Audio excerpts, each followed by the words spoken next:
আসসালামু আলাইকুম dear students. Week students English চ্যানেলের পক্ষ থেকে আমি তোমাদের অভিনন্দন জানাচ্ছি আমার চ্যানেলে যুক্ত হওয়ার জন্য।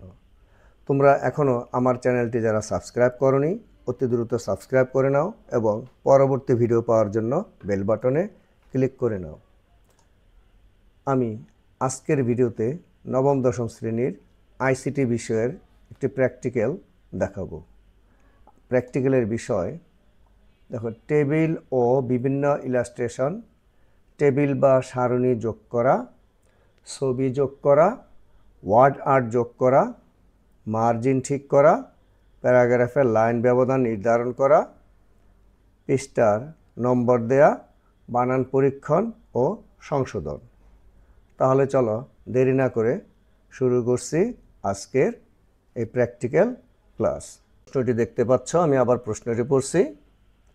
টেবিল ও বিভিন্ন ইলাস্ট্রেশন, টেবিল বা সারণী যোগ করা, ছবি যোগ করা, ওয়ার্ড আর্ট যোগ করা, মার্জিন ঠিক করা, প্যারাগ্রাফের লাইন ব্যবধান নির্ধারণ করা, পৃষ্ঠার নম্বর দেয়া, বানান পরীক্ষণ ও সংশোধন। তাহলে আমরা প্রথমে দেখি এখানে যে মাইক্রোসফট ওয়ার্ড অর্থাৎ ওয়ার্ড প্রসেসিং যে সফটওয়্যার, সেই সফটওয়্যার একটি রিবন আমরা এখানে দেখতে পাচ্ছি। দেখো এখানে যে এই রিবনটি, দেখো এই যে এই যে উপরে দেখতে পাচ্ছ, এটিরই কিন্তু ছবি এই রিবনটি। তাহলে আমরা এই রিবনটি নিয়ে একটু আলোচনা করি। প্রথমে রয়েছে ফাইলের মতো ফাইল সেভ করা বা এখানে ওপেন করা ইত্যাদি এখানে থাকে। অর্থাৎ এই যে তুমি লেখা দেখতে পাচ্ছ, file, home, insert, page layout, reference, mailing, review, view, অপর বাংলা টুল, এইগুলো হচ্ছে তোমার মেনু। এগুলো হচ্ছে কি মেনু, এবং এই মেনুর আন্ডারে রয়েছে সাব মেনু। এছাড়া আমরা বিভিন্ন টুল এখানে দেখতে পাবো। আবার এগুলোকে আমরা ট্যাবও বলতে পারি। আমরা হোম মেনুর ভিতরে দেখো যা যা দেখতে পাচ্ছি সবগুলো এখানে তোমরা দেখো এই থেকে এই পর্যন্ত। এরপর আছে ইনসার্ট মেনু। আমরা ইনসার্ট মেনুর বেশ কয়েকটি কাজ এখানে করব। দেখো ইনসার্ট মেনুর মধ্যে অনেকগুলো টুল রয়েছে। এরপর পেজ লেআউট, এখানে আমরা কাজ করব। রেফারেন্স, এখানে আমরা তেমন কাজ করব না আজকের এই প্র্যাকটিক্যালে। আমরা রিভিউতে কাজ করব। দেখো রিভিউতে আমরা স্পেলিং অ্যান্ড গ্রামার এটির কাজ করব। আমরা ভিউয়ের মধ্যে কাজ করব ইত্যাদি আমরা করব। তাহলে আমরা শুরুতে যাই। আমরা এই যে এখানে লেখা টেবিল, বা আমরা কিভাবে এই টেবিল বা সারণী যোগ করব। টেবিল, দেখো এখানে টেবিলের একটি চিত্রটি তোমরা এখানে দেখতে পাচ্ছ। এখন আমরা যখন টেবিল করব, একটি টেবিল আনবো, আমরা এখানে একটি টেবিল এনে দেখাচ্ছি। এই জায়গার মধ্যে আমরা টেবিলটি দেখাবো। দেখো প্রথমে আমাকে একটি টেবিল আনার জন্য আমাকে ক্লিক করতে হবে ইনসার্ট মেনুতে। ইনসার্ট মেনুতে ক্লিক করার পর আমরা এই যে এখানে দেখো একটা টেবিলের একটি কি পাবো, একটি টুল পাবো। আমরা এই যে হাইলাইট হয়ে আছে, হলুদ রঙের হয়ে আছে, এর মধ্যে আমরা ক্লিক করব। ক্লিক করলে আমরা দেখো যে ইনসার্ট টেবিলের এখানে কিছু রো এবং কলাম আমরা দেখতে পাবো। এই খাড়া লম্বালম্বি যেগুলো আছে সেগুলো হচ্ছে রো, আর এভাবে যেগুলো এই কলাম, আর এভাবে যেগুলো রয়েছে সেগুলো হচ্ছে রো। তাহলে এখন তুমি যদি একটি টেবিল তৈরি করতে চাও, তুমি আগে চিন্তা করে নাও তুমি কয়টি এখানে কলাম দিবে। ধরো আমরা 4টি বা 5টি কলাম আমরা নিতে পারি। দেখো এখানে 1 2 3 4 5, এটা হচ্ছে কলাম। আর আমি এখানে হয়তো বা 2টি রো নেব। তাহলে এই যে দেখো আমি এখানে চলে আসলাম। এবার ক্লিক করব। ক্লিক করার আগে এখানে শো করছে, আমি যদি ক্লিক না করে চলে যাই তাহলে টেবিলটা এখানে আসবে না। তাহলে এই যে এখানে আমি টেবিলের একটি কি পেলাম, একটি টেবিল আমি পেলাম। এখানে কয়টি দেখো, 1টি 2টি 3টি 4টি 5টি। এখানে আমরা 5টি কলাম পেয়েছি, 2টি রো পেয়েছি।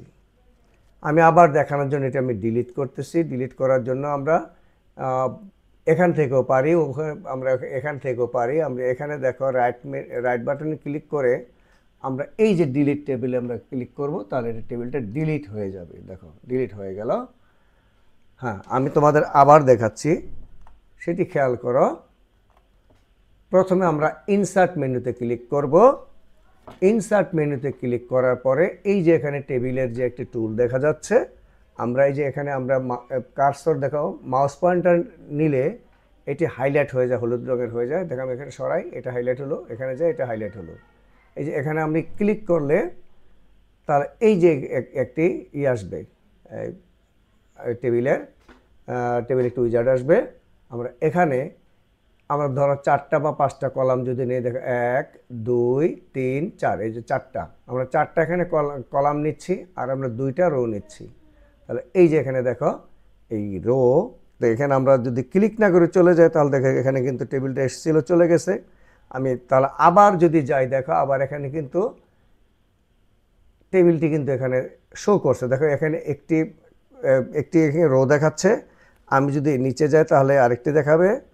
হ্যাঁ, তাহলে আমি 2টি রো এখানে নিচ্ছি। তোমার প্রয়োজনে তুমি 10টা 20টা যে কটা রো প্রয়োজন হয় তুমি সেই কটা রো নিবে। তাহলে এখানে আমার টেবিল হয়ে গেল। এখন তুমি যদি মনে করো যে না, আমি এইটা করব না, আমি আরও অন্যভাবে আমি নেব।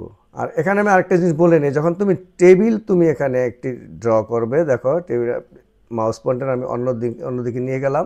দেখো এখানে কিন্তু এই রিবনে চেঞ্জ হয়ে গেল। আমি যদি আবার টেবিলের মধ্যে ক্লিক করি, দেখো রিবনটা কিন্তু আমাকে কতগুলো টেবিল দেখাচ্ছে। তুমি যদি এই টেবিলগুলোকে বিভিন্ন রকমের করতে চাও, দেখো এই যে আমি এখানে যদি আমি ক্লিক করি এই জায়গার মধ্যে, দেখো তাহলে এই যে অনেকগুলো টেবিলের ডিজাইন এখানে চলে আসছে। এই ডিজাইনগুলো থেকে আমি ধরো এখানে এই ডিজাইনটি নিতে চাই বা এইটি নিতে চাই, যেটি নিতে চাই সেটির মতো কিন্তু হবে। দেখো আমি বা এখানে আমি এটি নিলাম বা এইটি নিলাম, অর্থাৎ যেই টেবিলটি যেই ডিজাইনটি আমি নেব সেই ডিজাইনটির এখানে কিন্তু রঙটা শো করবে। দেখে থাকো তোমরা, দেখো এই দেখো। তাহলে তুমি যদি এরকম কালার করতে চাও তাহলে তুমি এটা নিবে, আর যদি কালার করতে না চাও তাহলে তুমি এখান থেকে যে কোনো জায়গায় ক্লিক করলে এটা চলে যাবে। বুঝতে পেরেছ? দেখো এখন যদি আমি আবার অন্যদিকে ক্লিক করি, দেখো এটি নেই, কিন্তু আবার আমি টেবিলে ক্লিক করলে এটি দেখো এখানে শো করবে। তাহলে এইভাবে আমরা টেবিল নিতে পারবো, টেবিলে বিভিন্ন কাজকর্ম করতে পারবো। তুমি যখন কাজ করবে তখন দেখবে তুমি অনেক কিছু শিখে যাবে।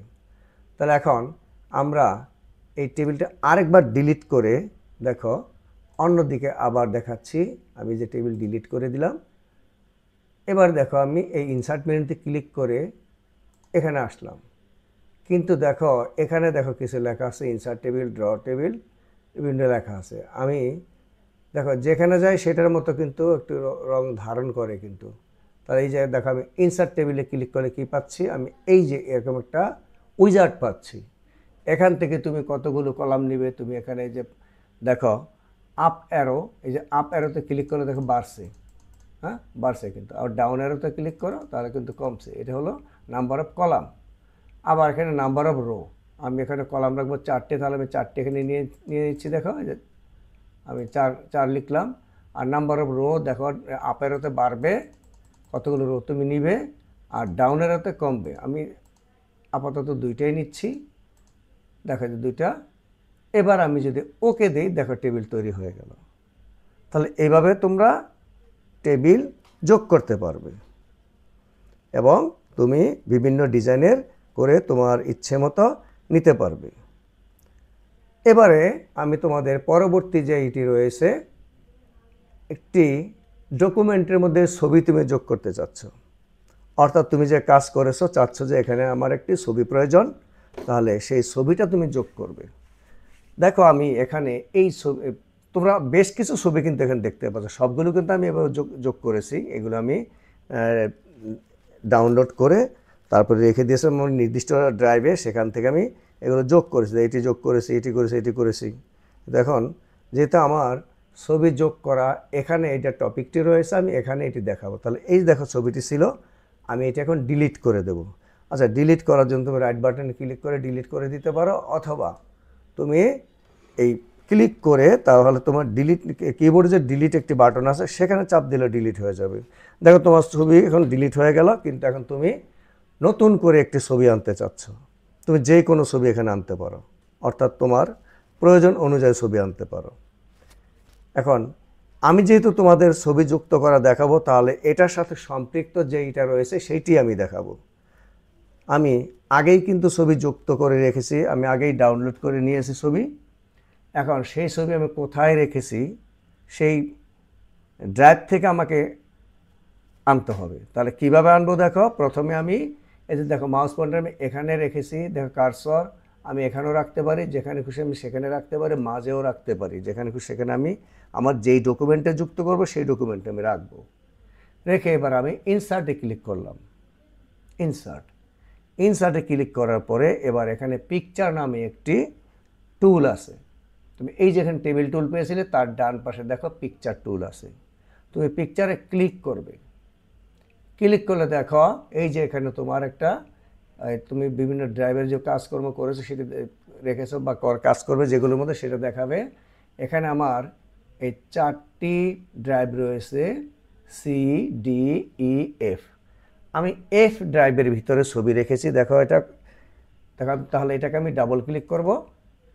এবার এখানে এফ ড্রাইভের ভিতরে যে আমার ইউটিউব কন্টেন্ট আছে সেটার ভিতরে আমি একটি ফোল্ডার রেখেছি। তাহলে এবার এখানে আইসিটি নামে আরেকটি ফোল্ডার আছে, আমি সেটার ভিতরে যাব।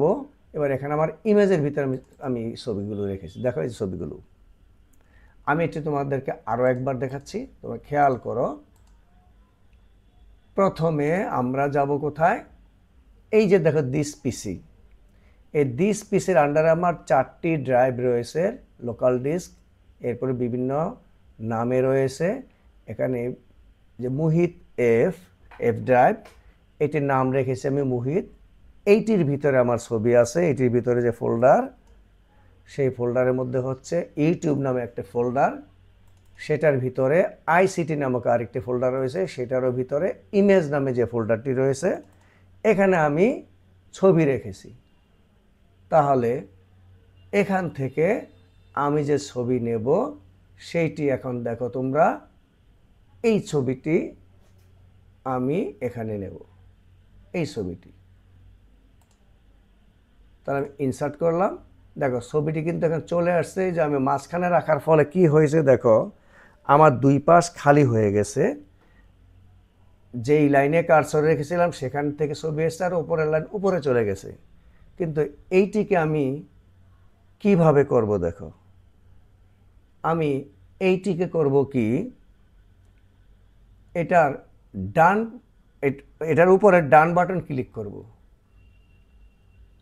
করলাম, ডান বাটন ক্লিক। এখানে দেখো র্যাপ টেক্সট নামে একটু টুল আছে, র্যাপ টেক্সট। এটার মধ্যে ক্লিক করতে হবে না, এটার মধ্যে ক্লিক করতে হবে। দেখো আবার দেখাচ্ছি, ডান পাশে ক্লিক করে আমি র্যাপ টেক্সটে এটা ক্লিক করতে হবে না। এখানে দেখো ডানে যাব, ডানে গিয়ে দেখো in line with text, square, tight, throw, top and bottom, এগুলো তুমি যখন কাজ শিখবে আস্তে আস্তে তুমি এগুলো অনেক কাজ করতে পারবে। আমি এখানে তোমাকে বলবো তুমি টাইট নামে যে একটি টুল আছে সেখানে তুমি ক্লিক করো। হ্যাঁ, টাইটে ক্লিক করার সুবিধা হচ্ছে কি দেখো, তুমি এই ছবিটি যেখানে রাখতে চাও সেখানে নিয়ে যাবে, লেখাগুলো অটোমেটিক অন্যদিকে চলে যাবে। দেখো মিডলে নিবা মিডলে, ডানে নিবা ডানে, এভাবে তোমার এখানে যেই পাশে তুমি রাখো সেখানে লেখাটা চলে যাবে। আমি এই ছবিটি বাদ দিয়ে আরও একটি ছবি আনবো, এটা আমি তাই ক্লিক করে ডিলিট বাটনে চাপ দেব, ছবি আমার চলে যাবে। তাহলে আমি আবার ইনসার্টে যাব, ইনসার্টে গিয়ে পিকচারে ক্লিক করব। এখন কিন্তু আমার এই যে এইগুলো রয়েছে এইগুলো কিন্তু আমার যাবে না, কারণ আমি এটার মধ্যে কাজ করেছি, তাই আমার সরাসরি এটা ওপেন হবে। আমি এই ছবিটি নেব, দেখো এই ছবিটি আমি ইনসার্ট মেনুতে ক্লিক করব। দেখো এখানে এবার আমি যতই টানি ছবি কিন্তু যাচ্ছে না, ছবি ঠিক মতো হচ্ছে না, তাই না? আমি বামে টানি যায় না, ডানে টানি যায় না, কিন্তু একটু নিচের দিকে আসে, কিন্তু আমার মন মতো করে আসে না। তাই আমি কি করব, এইটিকে আমি র্যাপিং করব। এখন র্যাপিং করার সময় আমার যে এখানে রিবন রয়েছে, রিবনে কিন্তু আমার সেই টুলটি রয়েছে। তাই আমি কি করব, এখান থেকে ডান বাটনে ক্লিক না করলেও আমি যখন রিবনে যখন দেখতে পাবো র্যাপ টেক্সট আসছে, আমি এখানে ক্লিক করব। এখানে ক্লিক করলে দেখো আমার সেই ইটি কিন্তু আবার এখানে চলে এসছে। দেখো আমি টাইটে ক্লিক করব, টাইটে ক্লিক করলে আমি যেখানে খুশি সেখানে ছবিটি রাখতে পারবো। দেখো এখন কিন্তু লেখা চতুর্দিকে চলে গেছে। এই কোণায় রাখবো, দেখো এভাবে এসছে। এখানে রাখবো, এখানে চলে এসছে। এখানে রাখবো, এখানে চলে এসছে। তাহলে এইভাবে তোমরা ছবি যোগ করতে পারবে। এবার আমরা পরবর্তী যে কাজ সেটি আমরা দেখব, ওয়ার্ড আর্ট যোগ করা। অর্থাৎ আমি একটি ওয়ার্ড আর্ট যোগ করব। এই আমার লেখার মধ্যে একটি ওয়ার্ড দিয়েও হতে পারে, বা আমি আমার নিজস্ব কিছু একটি লেখার স্টাইলও হতে পারে। এটার জন্য তোমরা কি করবে, এটার জন্য তোমরা প্রথমে ইনসার্ট মেনু, এই যে ইনসার্ট মেনু রয়েছে সেখানে ক্লিক করবে। এবার এখানে দেখো ওয়ার্ড আর্ট নামে একটি টুল রয়েছে রিবনের মধ্যে, খুঁজে দেখো এই যে এখানে রয়েছে। তোমাদেরকে আমি একটু বলে নেই, আমি এই যে এখানে লেখাগুলো যে আমি বিভিন্ন কালারে করেছি, দেখো এখানে ছবি যোগ করা, এখানে টেবিল সারণী যোগ করা, তাই না? প্রতিটি ইসের মধ্যেই, প্রতিটি বিষয়ের মধ্যেই আমি এটি কিন্তু ওয়ার্ড আর্টের মাধ্যমে করেছি। আমি এই ডিজাইনগুলো ওয়ার্ড আর্টের মাধ্যমে করেছি। হ্যাঁ, এখন তুমি কি করবে, তুমি এই ওয়ার্ড আর্ট, তুমি ইনসার্ট মেনু থেকে এই যে ওয়ার্ড আর্টে ক্লিক করবে। ক্লিক করলে দেখো তোমার এই যে বিভিন্ন রকম ডিজাইন রয়েছে। এখন তুমি এটা কোথায় করবে, দেখো তুমি কি এই ওয়ার্ডটিকে করবে নাকি তুমি এইটিকে করবে? দেখো আমি এইটি ওয়ার্ড আর্ট যোগ করা, আমি এইটিকেই দেখাই। তাহলে এটিকে দেখালে আমার এটিকে একটু সিলেক্ট করে নিতে হবে, অথবা আমি যেহেতু এইটি একটি ইসের ভিতরে রয়েছে, বক্সের ভিতরে, বক্সটাকে সিলেক্ট করে নিতে হবে। তাহলে আমি এবার ওয়ার্ড আর্টে ক্লিক করব। ক্লিক করে দেখো আমার লেখা তো এই কালার ছিল, আমি দেখো এটা যুক্ত করলাম, ও এটা আরেকবার চলে এসছে। ওয়ার্ড আর্ট যোগ করা, আমি এটাকে ডিলিট করে দিচ্ছি। এখানে একবার চলে হ্যাঁ, ডিলিট করে দিলাম। দেখো আমি কালার চেঞ্জ করলে আমি কি করব, এখানে যাব, এটা ওয়ার্ড আর্টে নয়, কালার চেঞ্জ করলে এখানে যাব। যখন আমার এটি ছিল না, থাকবে না, তখন আমি এটি এনে করব, ওয়ার্ড আর্ট এনে করব। আর যখন আমার ওয়ার্ড লেখা থাকবে, অর্থাৎ এই লেখাটিকে আমি আরও একবার আমি লিখতে চাচ্ছি, এটাকে আমি সরিয়ে নিচ্ছি। নিয়ে দেখো আমি কি করব, প্রথমে এখানে ক্লিক করব। ক্লিক করে আমি ওয়ার্ড আর্ট আনবো। তাহলে আনার জন্য আমাকে ইনসার্ট মেনুতে যেতে হবে এবং এই যে ওয়ার্ড আর্টে ক্লিক করতে হবে। এবার আমি এখানে একটি কালার নিয়ে নিলাম, ধরো এটি নিয়ে নিলাম। এখানে লেখা আছে ইউর টেক্সট হিয়ার। এখানে আমি লিখব, আমি কি লিখব, ওয়ার্ড আর্ট। আগে আমাকে এটি ডিলিট, ব্যাক স্পেস দিয়ে বা সিলেক্ট করে লিখলে এখানে হয়ে যাবে ওয়ার্ড আর্ট, লিখলাম আমি। এবার এখানে দেখো যে আমার একটি কাজ রয়েছে, দেখো আমি লিখেছি এটুকু, তাই না? কিন্তু আমার এখানে বড় দেখাচ্ছে, এই যে এখানে জায়গাগুলো কিন্তু ফাঁকা দেখাচ্ছে। আমি যতই এখানে চেষ্টা করব এটা আমি কমিয়ে নিতে পারবো। দেখো এবার যদি তুমি সিলেক্ট করো, দেখো ছোট দেখাচ্ছে, দেখো। তাহলে এইটি তুমি তোমার সুবিধা মতো ছোট বড় করে নিবে। তাহলে এইভাবে তুমি ওয়ার্ড আর্ট যুক্ত করতে পারবে। কিন্তু এর মধ্যে এখন রয়েছে তোমার বেশ কিছু ডিজাইন, তুমি কালার চেঞ্জ করো, কালার চেঞ্জ করলে এখান থেকে তোমার স্টাইল চেঞ্জ করো। দেখো আমি যেটির মধ্যে যাব সেটির রং কিন্তু হয়ে যাচ্ছে এখানে, তাই না? যেই ডিজাইনে সেই ডিজাইনে হয়ে যাচ্ছে। দেখ আমি আপাতত এটিই রাখবো। এটি রেখে এখন আমি এটিকে বিভিন্ন স্টাইলের করতে চাচ্ছি। অর্থাৎ ওই যে এখানে দেখো, এখানে যে ছবিগুলোর মধ্যে বিভিন্ন স্টাইল রয়েছে, আমি সেই স্টাইলে করতে চাচ্ছি। তাহলে এটার জন্য আমাকে টেক্সট ইফেক্টে যেতে হবে। দেখো টেক্সট ইফেক্টে অ্যারোতে ক্লিক করতে হবে। এবার এখান থেকে দেখো শ্যাডো, আমি যেটা করতে চাও, যেটার উপর মাউস পয়েন্টার নেব সেটার মতো করে হবে। এরপর আছে রিফ্লেকশন, এখানে আমি যেটার মতো করব সেটা দেখো, যেখানে নিচে শ্যাডো কিন্তু পড়েছে, তাই না? এরপর গ্লো, দেখো দেখো বিভিন্ন, দেখো যে আমি যেটার মধ্যে মাউস পয়েন্টার নিচ্ছি সেটার মধ্যে হচ্ছে। এরপর দেখো রিভিল, এখান থেকে এটি বিভিন্ন 3D স্টাইলের আর কি। আবার এখানে হচ্ছে 3D টেক্সট, তুমি যেরকম করতে চাও সেটা তুমি এখান থেকে করে নিবে। কিন্তু এখন তুমি যদি এইটার মতো করে করতে চাও তাহলে তোমাকে ট্রান্সফর্মে যেতে হবে। ট্রান্সফর্মে দেখো বিভিন্ন রকম ডিজাইন রয়েছে। যদি আমি এটার উপর যাই, দেখো বাঁকা হচ্ছে, এটার দিকে নিচের দিকে বাঁকা হচ্ছে, এটা রাউন্ড হচ্ছে, দেখো এটা পুরোপুরি রাউন্ড হবে, এটা দেখো। হ্যাঁ দেখো প্রত্যেকটা আলাদা ডিজাইন, দেখো কোনোটা ঢেউয়ের মতো হবে, দেখো এই যে এটাই দেখো, তাই না? এখানে দেখো ঢেউ, এখান দেখো, তাহলে এখান দেখো, তাহলে যেটা তুমি করতে চাচ্ছ সেটার মতো হবে। এখন আমরা অনেক সময় এরকম একটা ডিজাইন করে থাকি, এটার মতো করে থাকি। এটার মতো করলে এখন যদি আমি আরও বাঁকা করতে চাই,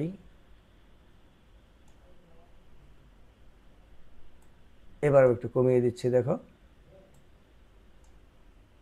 আরও বড় বাঁকা করতে চাই তাহলে এদিকে আমি নিয়ে আসবো। দেখো তুমি যেভাবে করতে চাচ্ছ সেভাবে কিন্তু এটি হবে। এখন তুমি না চাচ্ছ না এভাবে, তুমি চাচ্ছ একটু অ্যাঙ্গেল বাঁকা করে এটার মতো করে করতে চাচ্ছ, তাহলে তুমি আবার যাও, আবার গিয়ে তুমি ট্রান্সফরমেশনে গিয়ে তুমি এবার এই যে আর নিচে রয়েছে, দেখো এই যে এটা দেখো বাঁকা, এটা এই দিকে, এটা এই দিকে, তাই না? প্রথমে বড় তারপরে ছোট ইত্যাদি, তুমি যেভাবে করতে চাচ্ছ সেভাবে তুমি করতে পারবে। আচ্ছা, তাহলে এবার আমরা ওয়ার্ড আর্ট কীভাবে করে সেটা আমরা এখানে দেখতে পেলাম। এবার আমি এটা ডিলিট করে দিচ্ছি, এই ডিলিট করে দিয়ে আমি এইটিকে আবার আর আগের জায়গায় আমি নিয়ে আসলাম। ওকে, এবারে আমরা যেটি দেখব সেটা হচ্ছে মার্জিন ঠিক করা। অর্থাৎ তুমি লিখেছ, দেখো তো যদি এরকম হয়, যদি এই লেখাটা এরকম হয় দেখতে কি ভালো লাগে, অথবা এরকম হয় দেখতে কি ভালো লাগে, এই পাশে সঠিক নেই, এরকম হয় ভালো লাগে? লাগে না কিন্তু। আবার এখানে মনে করো তুমি এখানে বেশি হয়ে যাচ্ছে, কম চাও, সেটি করতে চাও, সেটা তুমি যদি করতে চাও তাহলে তোমাকে এই ইনসার্ট মেনুর মধ্যে থেকে এখানে তোমাকে ইনসার্ট মেনুতে না, পেজ লেআউটে যেতে হবে। পেজ লেআউটে দেখো এখানে আছে মার্জিন, কি আছে? মার্জিন আছে, এখানে আছে ওরিয়েন্টেশন, এখানে আছে সাইজ, এখানে কলাম। অর্থাৎ তোমরা এক পেজের মধ্যে কলাম দেখতে পাও, তারপর তোমার পেজের সাইজটি কী হবে সেটি পাবে, এগুলো দেখতে পাও। এখানে আমি তোমাকে সাজেস্ট করব তুমি এগুলোর মধ্যে ক্লিক না করে এই যে কর্নারের মধ্যে দেখো, নিচের কর্নারে এই যে এখানে ক্লিক করলে এরকম একটি তোমার উইজার্ড আসবে, ক্লিক করলাম, দেখো এখান থেকে তুমি সব কিছু পাবে। এখানে মার্জিন, পেপার তুমি কী চাচ্ছ, এখানে তোমার পেপার লেআউট, তাই না? তোমার পোর্ট্রেট হবে নাকি কি হবে, সবগুলো তুমি এখানে পাচ্ছ। তাহলে এখানে তুমি তোমার পেজ হাইট কত, তারপর তোমার উইথ কত, সব কিছু কিন্তু এখানে দেখতে পাচ্ছ, তাই না? তাহলে এখানে আমরা মার্জিন ঠিক করার জন্য দেখো এই যে পাশে দেখো টপ 1 ইঞ্চি, লেফট 1 ইঞ্চি, বটম 1 ইঞ্চি, রাইট 1 ইঞ্চি। এখন তুমি যদি একটি দলিলের মধ্যে লিখতে চাও, দলিলের বা একটি তুমি স্কুল প্যাডে লিখতে চাও, তাহলে প্যাড তো দেখা যায় প্রায় 2.5 থেকে 3 ইঞ্চি পর্যন্ত লেখা থাকে। এখন তোমার এখানে আছে 1 ইঞ্চি, লেখলে তো প্যাড এটা যখন প্রিন্ট করবে প্যাডের লেখার উপরে প্রিন্ট হবে। এই জন্য তুমি কি করবে, সেই টপ কত ইঞ্চিটা কাগজটার মধ্যে মেপে এখানে সেটা দেখাবে। অর্থাৎ তোমার আপ এরোতে ক্লিক করলে বাড়বে আর ডাউন এরোতে ক্লিক করলে কমবে, এটা হলো টপ। ঠিক লেফটে এরকম, লেফটে কমাতে চাও বাড়াতে চাও, তারপর তোমার রাইটে কমাতে চাও, বটমে কমাতে চাও বাড়াতে চাও, এখান থেকে তুমি এইগুলো করে নিবে। ওকে, আমি ওকে দিয়ে দিলাম। এবারে যে জিনিসটি দেখবে এটা খুবই গুরুত্বপূর্ণ, প্যারাগ্রাফের লাইন ব্যবধান নির্ধারণ করা। অর্থাৎ যেইটি আমি ওই যে একটু আগে করেছি কিন্তু তোমরা হয়তো ওইটা বোঝোনি। দেখো আমি একটা প্যারাগ্রাফের লাইন কিভাবে ঠিক করে নেব। অর্থাৎ দেখো আমি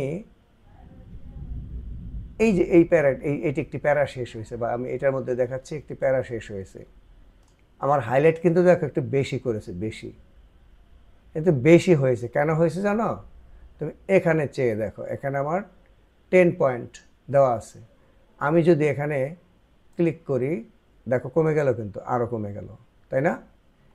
এই যে এই পাশে দেখো এখানে স্পেসিংটা কোথায়, পরে অর্থাৎ নিচে। আমি আবার দেখাচ্ছি, দেখো ঠিক হয়ে গেল। এখন তুমি যদি চাও যে না তোমার উপরে তোমার এখানে একটু গ্যাপ থাকবে, তাহলে তুমি ঠিক আছে বিফোর এখানে আপারেতে ক্লিক করো। দেখো এই যে দেখো ফাঁকা হচ্ছে, দেখো ফাঁকা হচ্ছে, দেখেছো? যত ক্লিক করে ফাঁকা হবে। আবার তুমি এখানকার বিফোরের ডাউনেরতে ক্লিক করো, এটি দেখো ওকে হয়ে গেল, এটি আর এখানে নেই। আর তাহলে আমি নিচেরটা একটু কমিয়ে দিলাম, ওকে, এখানে নেই। কিন্তু এখন তুমি যদি বাম দিকে আরও সরাতে চাও, তাহলে দেখো তুমি এই যে এখানে ক্লিকে দেখো সরে যাচ্ছে কিনা, সরে যাচ্ছে, তাই না? সরে যাচ্ছে। আমি ওকে। এখন যে এই পাশে সরাতে চাই, তাহলে সেখান থেকে নিচে লেফটে রাইটে দেখে যে সরে যাচ্ছে, দেখো। ওকে, আমি ডাউন অ্যারোতে ক্লিক করে ওকে করে নিই। ওকে, তাহলে তুমি দেখলে প্যারাগ্রাফের লাইন ব্যবধান কিভাবে তুমি নির্ধারণ করবে। এবার আমরা পৃষ্ঠা নম্বর দেব। পৃষ্ঠা নম্বর যোগ করা, অর্থাৎ তুমি একটি ডকুমেন্ট লিখেছ, কয়েকগুলো পৃষ্ঠা হয়ে গেছে। এখন তুমি চাচ্ছ যে আমি এমন একটা সিস্টেম করি, পৃষ্ঠা নাম্বার দিয়ে রাখি, পৃষ্ঠা নাম্বার দিলে আমার এগুলো দেখতে সুবিধা হবে। তাহলে ওই ক্ষেত্রে তুমি কি করবে? তোমাকে এখানেও ইনসার্ট মেনুর আন্ডারে যেতে হবে। এই ইনসার্ট মেনু থেকে তুমি দেখো এই দিকে ডান দিকে এসে দেখো হেডার অ্যান্ড ফুটার আছে এখানে, আর পেজ নাম্বার আছে। তাহলে এইটি যে নিচে লেখা আছে হেডার অ্যান্ড ফুটার, তুমি যদি হেডারে নাম্বার যুক্ত করতে চাও তাহলে হেডারে ক্লিক করবে, ফুটারে করতে ফুটারে ক্লিক করবে। কিন্তু আমি বলবো না, এখানে তুমি পেজ নাম্বারে ক্লিক করবে। পেজ নাম্বার ক্লিক করে দেখো এখানে টপ অফ পেজ, তুমি যে পৃষ্ঠার নাম্বার দিবে টপ অফ পেজ নাকি বটম অফ পেজ। যদি তুমি টপ অফ পেজ দাও তাহলে তোমার পেজের শুরু প্রথমে, যেমন বইয়ের মধ্যে পেজের প্রথমে দেখতে পাও অনেক বইয়ের নিচে দেখতে পাও, তার পেজের প্রথমে তোমার নাম্বার যুক্ত হবে। কিন্তু তুমি যদি বলো যে না আমি বটমে দেবো, তাহলে যে বটমে তুমি এসে দিবে, তুমি কোন পেজে দিবে এখানে একটিতে দিলেই হলো। কিন্তু স্টাইল কোনটি দেখো, স্টাইলগুলো দেখো। এখানে প্রথম স্টাইল আছে লেফট সাইডে, এখানে আছে মিডলে, আর এখানে আছে রাইট সাইডে। তুমি বলছো না আমি এটার মধ্যে দেবো, এখানে আমার লেখা থাকবে পেজ কথাটা লেখা থাকবে, ঠিক আছে? এখানে ক্লিক করো, দেখো এখানে পেজ 4 পেজ উঠে গেল, 4 পেজ। এখন তুমি বলো না আমার কাছে দেখতে ভালো লাগতেছে না, আমি ডিলিট করে দেই। তাহলে তুমি এখানে ডিলিট করে দিবে, অর্থাৎ তুমি এটিকে বা ব্যাক স্পেস দিয়ে তুমি করতে পারো, সিলেক্ট করে ডিলিট করে দিবে, অথবা ব্যাক স্পেস দিয়ে তুমি মুছে ফেলবে। ব্যাক স্পেস মুছে ফেললাম যে না আমি এটি চাচ্ছি না, তাহলে আমাকে কোথায় যেতে হবে? দেখো আমি এটা ক্লোজ করে দিয়ে আবার নতুন করে আনবো। সেখানে আমি আবার ইনসার্ট মেনুতে ক্লিক করে আমি এই যে এখানে পেজ নাম্বারে এসে আমি না আমি টপে লিখবো, তাহলে আমার বাম পাশে লেখা থাকবে, ঠিক আছে? আমি তাহলে এটা ক্লিক করো, তাহলে দেখো এখন তোমার বাম পাশে কিন্তু উপরে হয়েছে। এখন তুমি তো একটি পেজের মধ্যে নাম্বার দিলে, বাকি পেজগুলো কি অবস্থা দেখি তাহলে। দেখো এখানে 3, তুমি কি 3 লিখেছ? তুমি শুধু ক্লিক করেছো, দেখো ক্লিক করেছো, দেখো তো 2 লিখেছ, দেখো 2 লিখোনি তো তুমি, 1 তুমি কিন্তু লিখোনি, কিন্তু অটোমেটিক এগুলো কি হয়েছে, হয়ে গেছে। এখন তুমি বলছো যে না আমি লেফট সাইডে চাই না, আমি চাই আমার এই নাম্বারটা মিডলে হবে। তাহলে তুমি তোমার কিবোর্ডের কন্ট্রোল বাটনটি চেপে ই বাটনে চাপ দাও, দেখো মিডলে চলে আসলো। কন্ট্রোল ই। বলো না আমি রাইট সাইডে লিখবো, তাহলে কন্ট্রোল আর। ওকে, না এখন তুমি জানো আমি মিডলেই সুন্দর আছে, তাহলে কন্ট্রোল ই। রাইট চাও রাইটেই। এভাবে তুমি কি করবে, এটিকে ঠিক করে নিবে। ওকে, তাহলে আমরা এবার পরবর্তী কি আমরা বানান পরীক্ষণ ও সংশোধন আমরা এটি এখানে করব। কিভাবে আমরা বানান সংশোধন করতে পারি। ধরো আমি এখন যদি একটি ইংরেজি লেখা নেই, ইংরেজি লেখা আমি যদি এখানে একটি নেই, সেটি দেখো যে তোমার লিখলাম যে I live in Munshiganj, full stop দিলাম। এখন দেখো আমার মুন্সিগঞ্জ বানানটির নিচে কিন্তু লাল দাগ দিয়ে দিয়েছে। এর কারণ কি? এর কারণ হচ্ছে মুন্সিগঞ্জ বানানটি কিন্তু কম্পিউটার ডিকশনারিতে নেই। এটি আমাদের বাংলাদেশি ওয়ার্ড, কম্পিউটার ডিকশনারিতে এটি নেই। তাহলে আমরা এখন এটাকে আমরা স্পেলিং চেক করব। এই স্পেলিং চেক করার জন্য আমাকে যেতে হবে রিভিউতে। রিভিউতে গিয়ে আমি এখন এখানে দেখো একেবারে বাম পাশে দেখো স্পেলিং অ্যান্ড গ্রামার, এটির মধ্যে ক্লিক করব। ক্লিক করে দেখো এই যে এখানে লিখে দিয়েছে মুন্সিগঞ্জ থেকে লাল অক্ষরে লিখে দিয়েছে আই লিভ ইন মুন্সিগঞ্জ। এখন তুমি চাচ্ছ যে এইটিকে তুমি ডিকশনারিতে যোগ করবে, যাতে তুমি যখন এই মুন্সিগঞ্জ বানানটি লিখবে তখন যেন আর কখনো লাল দাগ তোমার কম্পিউটারে না আসে। এটি অর্থাৎ তুমি কম্পিউটার ডিকশনারিতে এটিকে অ্যাড করে দিচ্ছ। তাহলে তুমি এখানে অ্যাড টু ডিকশনারিতে ক্লিক করবে। বলছে না আমি সবসময় চাই না, শুধু এই পর্বে চাই, তাহলে তুমি ইগনোর ওয়ান্স, একবার তুমি করবে। অথবা তোমার এখানে যদি চাও যে না আমার সবগুলোই, তাহলে ইগনোর অল দিবে। তাহলে আমি এখানে সাজেস্ট করব তোমাকে না তুমি ডিকশনারিতে অ্যাড করে নিবে, যাতে করে আর এই বানানটি আর ভুল তারা কম্পিউটার যেন না ধরে। তাহলে আমি এখানে অ্যাড টু ডিকশনারি দিয়ে দিলাম। এবার ওকে বাটনে ক্লিক করলাম। দেখো এখানে মুন্সিগঞ্জের বানানটির নিচে আর লাল দাগ নেই। তাহলে শিক্ষার্থী বন্ধুরা, তোমাদের আমি যেভাবে দেখালাম তোমরা সেভাবে তোমাদের কম্পিউটার থেকে প্র্যাকটিস করবে, ল্যাপটপ থেকে প্র্যাকটিস করবে। প্র্যাকটিস করলে তোমরা এই কাজগুলো করতে পারবে। কিন্তু তোমরা যারা এটা পরীক্ষার প্র্যাকটিক্যাল খাতার মধ্যে লিখবে, তারা অবশ্যই আমি যে ধাপগুলো বর্ণনা করলাম সে ধাপগুলো ধাপে ধাপে যেখানে লেখাগুলো রয়েছে, দেখো লেখাগুলো এখানে রয়েছে, সেই লেখাগুলো তোমরা দেখে তারপরে তোমরা এই ধাপগুলো লিখে দিবে আমি কিভাবে এগুলো করলাম। তাহলে শিক্ষার্থী বন্ধুরা, আমার এই ভিডিওটি আমি এখানে শেষ করছি। ইনশাল্লাহ পরবর্তী ভিডিওতে আবার দেখা হবে অন্য একটি বিষয় নিয়ে।